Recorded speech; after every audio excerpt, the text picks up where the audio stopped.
Alors là, vous voyez une photo de la Tour Eiffel, hein, après le Pont Neuf, la Tour Eiffel, mais la photo est vraiment très quelconque. Bon, c'est un bon cadrage, un bien grand angle, et vous allez voir que avec un fichier RAW et Lightroom, on peut récupérer pas mal d'informations.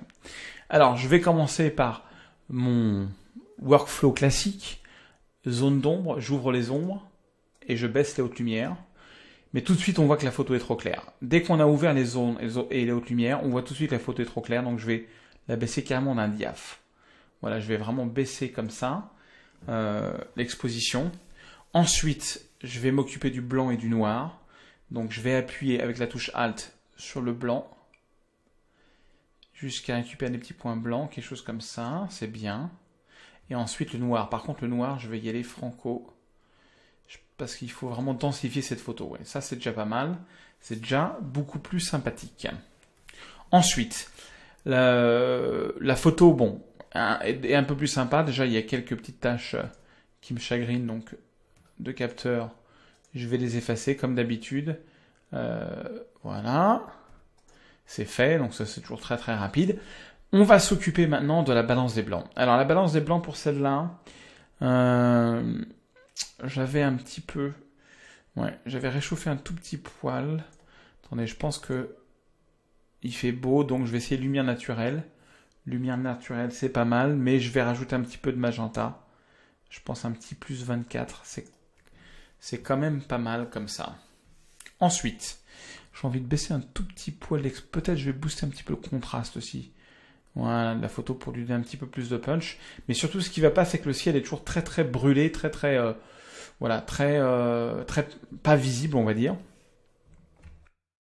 Donc, en prenant l'outil gradué, ce que je vais faire, c'est que je vais prendre l'exposition, je vais baisser l'exposition et je vais faire un grand filtre comme ça pour baisser vraiment toute cette partie-là de la photo. Ensuite, je vais faire pareil de ce côté-là. Voilà. Je vais essayer d'équilibrer un petit peu, mais l'idée c'est de rendre un petit peu de drame. Là, on récupère vraiment les infos du ciel et je vais faire pareil en dessous. Voilà, et pour baisser comme ça.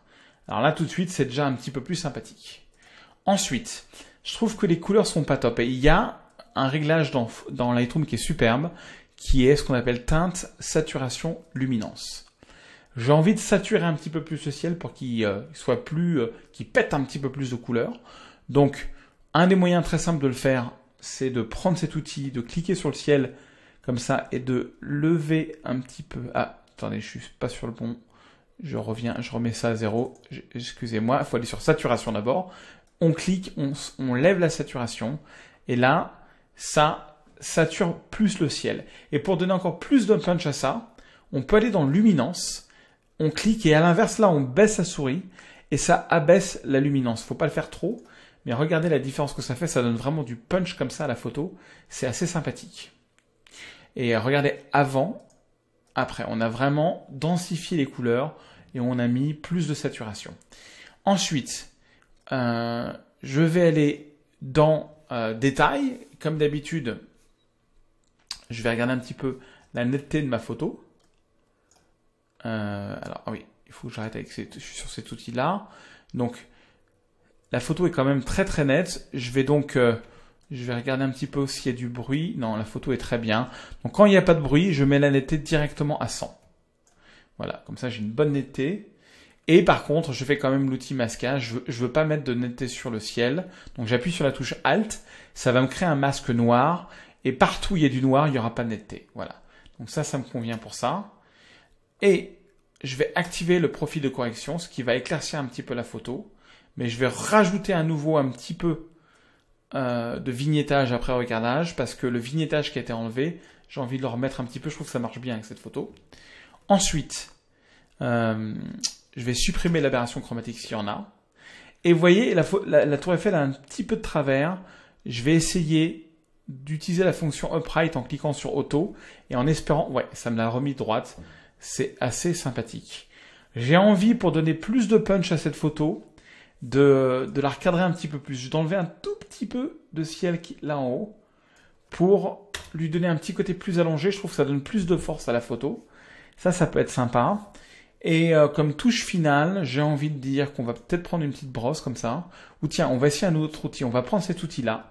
qui est un outil merveilleux qui s'appelle le cercle radial. Je vais faire un petit cercle comme ça. Et je vais booster l'exposition. Et vous voyez, je vais exagérer, mais alors, faut faire très attention que l'option inverser le masque soit cochée, parce que par défaut, elle n'est pas cochée. Quand elle n'est pas cochée, voilà ce qui va se passer. C'est que si vous boostez l'exposition, tout va devenir plus clair, sauf ce cercle-là. En inversant le masque, tout est normal et on éclaire juste un petit peu le cercle. Donc ça, c'est beaucoup trop, c'était pour que vous puissiez le voir. Mais à nouveau, je cherche à complexité la lumière.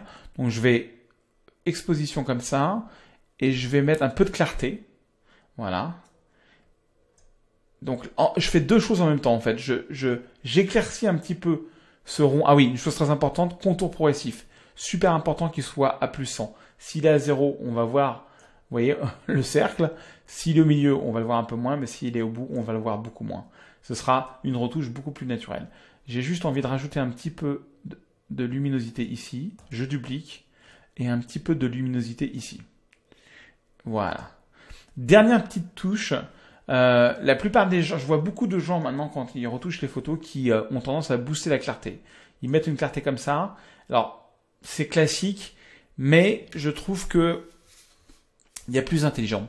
Moi, ce que je trouve qui est plus intelligent, c'est de mettre la clarté un petit peu en négatif comme ça, pour donner un petit côté diffus à la photo, et ensuite de prendre une brosse, de booster la clarté sur la brosse, et de peindre de la clarté. Alors, mon débit et ma densité dans les 80, et je peins un petit peu de clarté sur la tour Eiffel et que sur la tour Eiffel. Mais je le fais pas sur les nuages. Parce que le côté, les nuages alors, par contre, je suis en train de baisser l'exposition en même temps, ça va pas, voilà. Le côté, les nuages avec beaucoup de clarté dessus, ça fait des nuages qui sont pas naturels. Là, j'ai des nuages qui sont naturels et j'ai une tour Eiffel qui ressort vraiment, qui est vraiment majestueuse et puissante. En tout cas, j'aime bien le résultat. Je vous montre sans les coups de brosse. Après les coups de brosse, c'est subtil, hein, la clarté sur la tour Eiffel, mais c'est assez sympathique, tout ça. C'est assez sympathique. J'ai envie de peut-être baisser encore plus l'exposition de la photo. Voilà, très légèrement. Et peut-être booster un tout petit peu le point blanc. Voilà, pour donner encore plus un peu de contraste. Bon, après, c'est une question de goût, hein. C'est peut-être un peu trop, là, sur le contraste. C'est une question de goût. À nouveau, c'est là où je ferai un petit peu reposer la pâte. Je passe à autre chose. Je reviens 10 minutes, un quart d'heure après. Et je décide s'il faut continuer à retoucher ou pas. Mais, je vous montre d'où on est parti quand même. On est parti de là. Donc, c'était une photo vraiment très quelconque. Pour arriver là. Donc ça, c'est incroyable de voir un petit peu tout ce qu'on peut récupérer dans un fichier RAW. Moi, je trouve ça absolument fabuleux. Donc voilà, The Tour Eiffel.